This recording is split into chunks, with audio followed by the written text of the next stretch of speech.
नमस्कार मित्रों, आज हम हिंदू धर्म में बताए गए ओम मंत्र के जप के रहस्य आपके साथ साझा करेंगे। मित्रों, ज्ञान हमेशा बांटने से बढ़ता है, इसलिए ऐसी कोई भी जानकारी जिससे दूसरों का जीवन सफल बनने में मदद मिले, ऐसे ज्ञान को सभी के साथ साझा किया जाना चाहिए। तो चलिए शुरू करते हैं। मित्रों, ओम की ध्वनि स्वन्य में शाश्वत है, इसके बिना सारी सृष्टि संपूर्ण ब्रह्मांड अधूरा है। अगर मंत्रोच्चारण करते समय ओम की ध्वनि उच्चारित न की जाए तो मंत्रोच्चारण अधूरा रहता है। ओम में मानव जीवन का सार छिपा हुआ है। इसका नाद सभी से अलग विशेष है।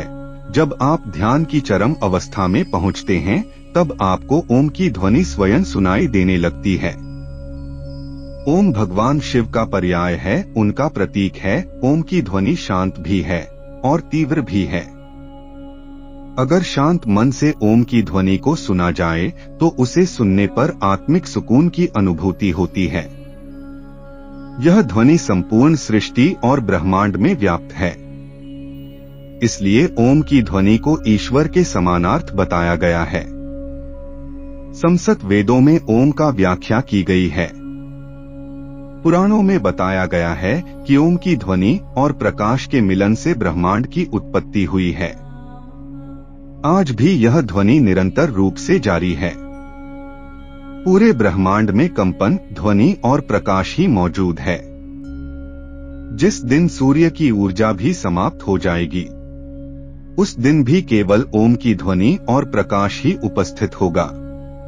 ओम का अर्थ और उच्चारण। ओम का उच्चारण 3 ध्वनियों से मिलकर बना है। इनका अर्थ वेदों में भी बताया गया है। ओम अप इन 3 शब्दों से मिलकर बना है। यह तीनों अक्षर तीनों देवों से संबंधित हैं। आकार ओंकार और मकार है। ब्रह्मा का बोध कराने वाला है, तो वहीं उपालनकर्ता श्री हरि विष्णु का वाचक है। रुद्र यानी शिव का वाचक है। ओम का उच्चारण करते समय अ की ध्वनि का त्याग हृदय में, उ की ध्वनि का त्याग कंठ में और म की ध्वनि का त्याग तालुमध्य में किया जाता है। आध्यात्मिक महत्व। ओम का महत्व शब्दों में नहीं पिरोया जा सकता, केवल इसकी अनुभूति की जा सकती है। ओ, उ और म 3 अक्षरों से बने ओम की अपार महिमा है। इसके उच्चारण से नाभि, हृदय और आज्ञा चक्र जागृत हो जाता है। यह तीनों देवों ब्रह्मा, विष्णु, महेश के साथ तीनों लोकों का भी प्रतीक है। शास्त्रों में ओम की ध्वनि के शतम अर्थात 100 से भी अधिक अर्थ बताए गए हैं। ओम का उच्चारण मोक्ष की ओर ले जा सकता है। यह एकाक्षर मंत्र है। ओम ही महामंत्र है। यह अनादि और अनंत तथा निर्वाण, मोक्ष सभी का प्रतीक है।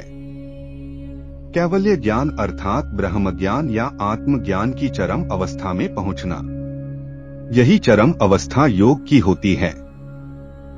जब साधक ध्यान की अवस्था में शून्य की ओर चला जाता है, उस चरम सीमा पर पहुंचने पर व्यक्ति को ओम की ध्वनि स्वयं ही सुनाई देने लगती है।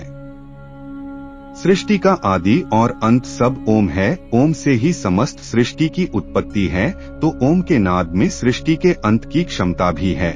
इसके नाद अर्थात ध्वनि में प्रलय को आमंत्रित करने की भी क्षमता है। यह समस्त ब्रह्मांड के विनाश की क्षमता रखता है। इसकी ध्वनि ब्रह्मांड की किसी भी अन्य वस्तु, प्राणी, ग्रह आदि से प्रभावशाली है। यह ध्वनि सूक्ष्म से ज्यादा सूक्ष्म हो सकती है, तो वहीं यह विकराल से भी ज्यादा विकराल हो सकती है। जब ओम की ध्वनि स्वतः सुनाई देने लगती है, जब सतत रूप से ओम का जाप किया जाता है, तो आप पूर्णतया ध्यान की अवस्था में रहते हुए ओम की ध्वनि का उच्चारण किया जाता है। तो एक समय ऐसा आता है जब साधक ध्यान की चरम सीमा में पहुंच जाता है। उस समय साधक को उच्चारण करने की आवश्यकता नहीं पड़ती, उसे स्वतः ही यह ध्वनि सुनाई देने लगती है। मित्रों, यदि हमारी यह प्रस्तुति आपको पसंद आई तो कृपया कमेंट करके जरूर बताएं। धन्यवाद।